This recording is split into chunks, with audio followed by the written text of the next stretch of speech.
she's alive. What's going on, guys? Matthew back again, this time for another TV review.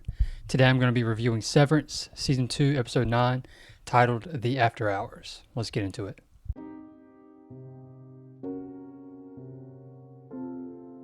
This episode is directed by Uda Brezowitz and written by Dan Erickson, who's also the show's creator. We start with Helena swimming in her pool, and this kind of reminds me that a lot of this show has to do with water. In a second, we're also going to see a water tower whenever we get done with this first part of the episode here. But we see Helena swimming, and then we see her dressed as Helly going to meet her father. And it's here that she asks him if he's going to eat, and then he says, "I'll just watch," which is weird. It makes me think she's some kind of creation, and maybe she's not actually his daughter or something like that. But she sits down and she splits a boiled egg into 5 different pieces and begins to eat it with a knife and fork on a plate, which pictures a man being forcibly put into a chair against his will.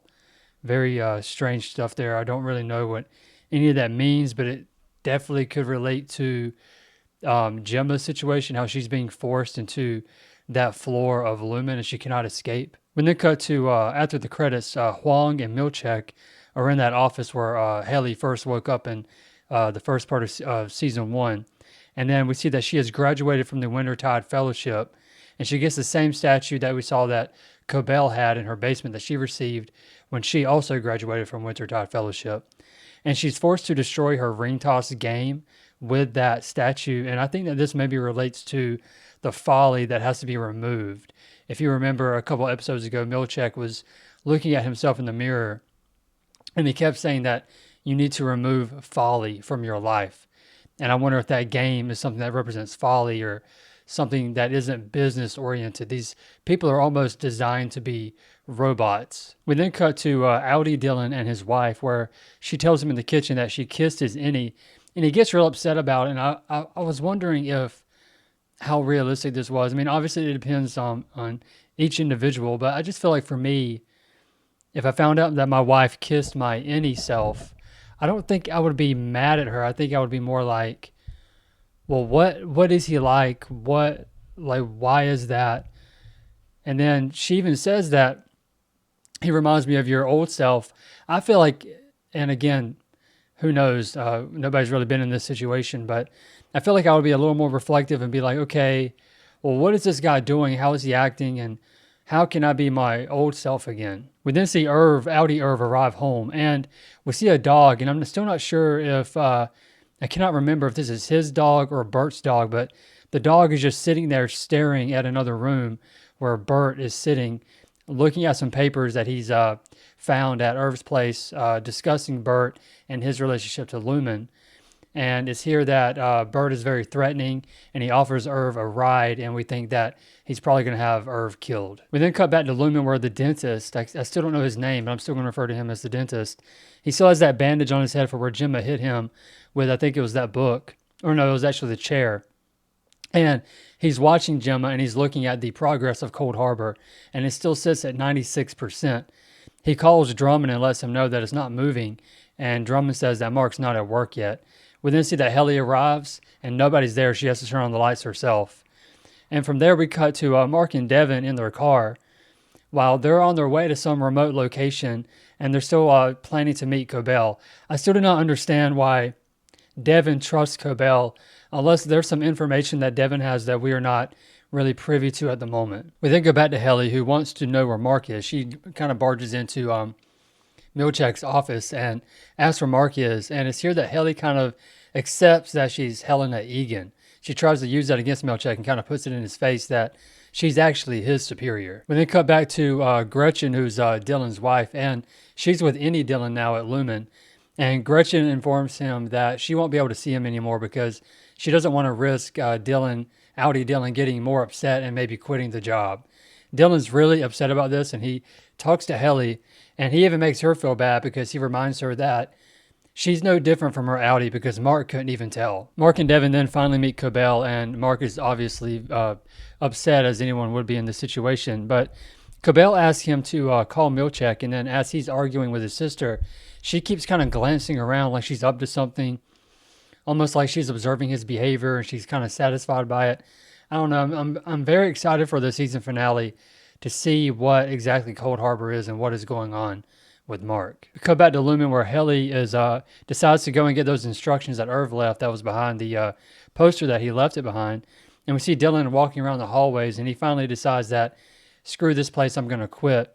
We go back to Irv and Bert who are in their car, and Irv thinks he's being driven to his death, and Bert explains that all he ever did for Lumen was drive people places. He never actually killed people or kidnapped them or anything, but he does feel guilty about it. We then come back to Dylan, who's filling out the quit sheet, is what I would call it, I guess. He's just filling out different check boxes. And then we see that Miss Huang feels remorseful. We even noticed that in the first scene with her, that she really doesn't like that she's leaving in Lumen and that she thought that she would be finishing out the quarter. I'm not sure why this is so important to her. I believe that earlier in the season, it was very important to her to graduate from the Wintertide Fellowship, but now it just really feels like she wants to work on the Severed floor really badly. But she really does feel bad for Dylan, and you can tell that she is remorseful over everything that's happening. Milchek has a confrontation with Drummond. Drummond wants an apology for a needless, complex word that Milchek used. Milchek at first apologizes, but then tells him to eat, quote, eat shit, and reminds him that it's actually Drummond's fault that Mark's not at work because Milchek's only responsibility is the Severed floor. Once they get to work and before they leave work, they are Milchek's responsibility. But outside of work, Drummond is the one that is supposed to keep an eye on them, which we've seen previously this season with Drummond being at that diner where Mark and his sister had that argument. It's here that Mark finally decides to call Milchek, and as soon as Milchek's phone rings, he somehow knows that it's Mark. I'm not sure how. I don't know if that specific phone is for Mark specifically, but somehow he knows it's Mark when he picks up. And I wonder if Mark was kind of put off by this. I guess Mark could assume that they have caller ID, but Mark reminds Milchek about work-life balance and how it can't all be about work, which is very true. I hope the show kind of hits on that a little more, that, you know, we all work 5, maybe 6 days a week, and we would like time to do other things. You know, just because you're not at work doesn't mean you're not working on other things. We're supposed to work. The Bible says 6 days and rest on the seventh. Well, just because you're not getting paid by a corporation doesn't mean that you're not working. You could actually get home from your job and get straight to work on other things that you care more about. So I kind of hope that this show hits a little more on work-life balance, because it definitely hit with Milchek. We see that he even starts to cry a little bit because we can see that he's getting tired of his job. He doesn't like what he does, what he has to do to these people, and how miserable they are. He doesn't like being a part of it, and you can tell that it's kind of wearing him down. We then cut back or cut to the train station for the first time, where we see Irv and Bert at this train station. Bert is going to let Irv leave. I'm not sure where Bert was supposed to take Irv, if he was supposed to be killed, but it seems like Bert is going against what he's supposed to do because of his innie being in love with Irv's innie at Lumen. And Irv reveals that he's never really had love or any kind of relationship, and he wants it really bad, but Bert's not going to let that happen. And we see Irv leaves with that very dog. You know, I mentioned earlier that I'm not sure if that dog was already with Irv. I can't remember if he already had that dog or not, but he is leaving with Irv, so it seems like that dog does belong to him. We didn't see that Dylan, Huang, and Irv are all leaving at the same time for what seems to be the last time, but you know they're going to show up again in the finale and then be characters in the next season, unless one or more of them are killed. Hopefully not. But then we cut back to Helly, who is trying to memorize that card that Irv left, the different lefts and right turns that she has to make to get to that dark hallway where the dark elevator is. But I was wondering, why couldn't she just take that with her, follow the directions on the card, and then when she gets to that hallway or when she gets to the elevator, drop the card off in the hallway so that it isn't detected by the detectors that they seem to have in these elevators that will pick up on any kind of messages that are being left behind. And it's here that her father shows up in a very creepy way. I mean, nothing different for him. He's always creepy, but he says, "You tricked me, my Helly." I want to say earlier in the season that he referred to Helena as my Helena. So And clearly Haley has no idea what's going on. She says, "What the hell?" And it seems to me that maybe, I don't know if this dude has some kind of amnesia or he's just so old that he has some kind of brain damage. But I'm beginning to wonder, is Haley actually the outie and Helena is the innie and Helly has just had her memory erased? We don't know how much stuff has been done to Helly's brain, considering the fact that she lives with her father. She may not even be his daughter, but it might just be a creation. And she was eating eggs in a very weird way. I don't know. There's a lot that's going to be revealed in the next episode between Mark and other Mark, and especially what seems to be Helly and her father. And then finally, the last scene of the this episode, Cobell, Devin, and Mark make it to the birthing center, where they are stopped by the guard at the gate. And Cobell says that Devin is one of James. I don't know who James is. Let me know in the comments below if you know who James is, who she's referring to. I don't know if that is, I can't remember if that's Helena's father's name, but I wonder if, if they're showing up at the birthing center, they're going to expect Devin to be pregnant. So is James just, whoever James is he impregnating a bunch of women? And then Cobell says, "I'm looking for a gold thimble," which has to be some kind of code. And it makes me think that, okay, so there must be people within Lumen that don't really fully agree with how they do things if Cobell and this woman, this guard, have a secret form of communication. But then we cut to Mark's innie, who's just woken up at this lodge, and he's kind of freaked out a little bit. This is the first time he's seen Devin since the finale of the first season. And she takes him upstairs, and then when they see Cobell, she asks Mark, "What was the last thing that you said to me?" And he repeats it and says, "She's alive."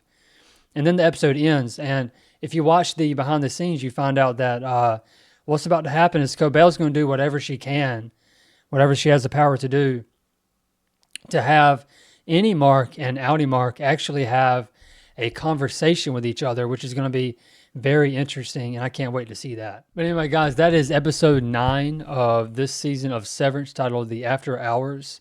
I thought this was a good episode. I still think the Gemma episode is my favorite. I can't remember the name of that one, but I believe it's episode 7 or 8. No, it's not 8. 8 was the actually my least favorite episode of the entire series, now that it was bad. So it must have been episode 7. This one wasn't bad. It was a lot of setup. We're really getting to this culmination of everything that we've seen so far, and we're going to find out a lot in the next episode, considering the fact that the next episode is called Cold Harbor. So we're going to find out what that's all about. Is it actually about studying depression? Why would Gemma be killed after Mark's test reaches 100%?